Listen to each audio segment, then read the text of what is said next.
ఏం జరిగిందంటే నాగ చైతన్యతో విడాకులపై మనసు విప్పి మాట్లాడిన సమంత, దక్షిణాది బ్యూటీ సమంత భారతదేశంలో నంబర్ 1 హీరోయిన్ గా చలామణి అవుతోంది. 2 సంవత్సరాల నుంచి ఒక్క సినిమా చేయనప్పటికీ ఆమె ప్రథమ స్థానంలో నిలవడం విశేషం. దీపికా పదుకొనె, ఆలియా భట్ లాంటి హీరోయిన్లు కూడా సమంత తర్వాతే ఉన్నారు. తెలుగు, తమిళంలో స్టార్ హీరోలందరితో సినిమాలు చేసి స్టార్ హీరోయిన్ అయింది.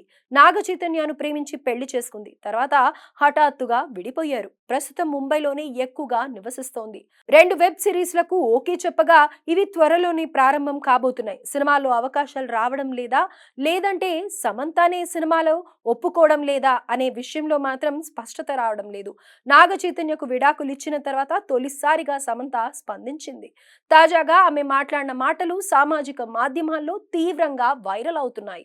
ఒకసారి వివాహమై ఆ తర్వాత విడాకులు తీసుకున్న స్త్రీని సమాజం ఎలా చూస్తుందో అందరికీ తెలిసిన విషయమే అన్నారు. తాను కూడా అలాంటి అవమానాలను ఎదుర్కొన్నట్లు చెప్పారు.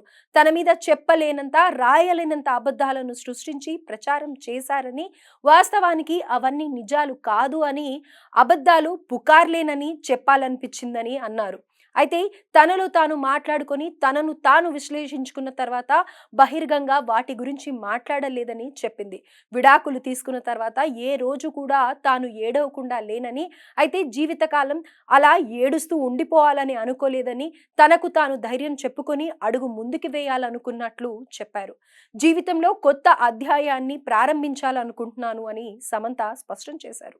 కెరియర్ పరంగా తనకు ఎటువంటి ఇబ్బంది లేదని, సొంత బ్యానర్‌లో ఓ సినిమా చేస్తున్నట్లు చెప్పారు. 2 వెబ్ సిరీస్‌లు చేయాల్సి ఉంది. అలాగే కొన్ని అవకాశాలు ఉన్నప్పటికీ వాటిని అంగీకరించాలా లేదా అనే ఆలోచనలో ఉన్నట్లు తెలిపారు.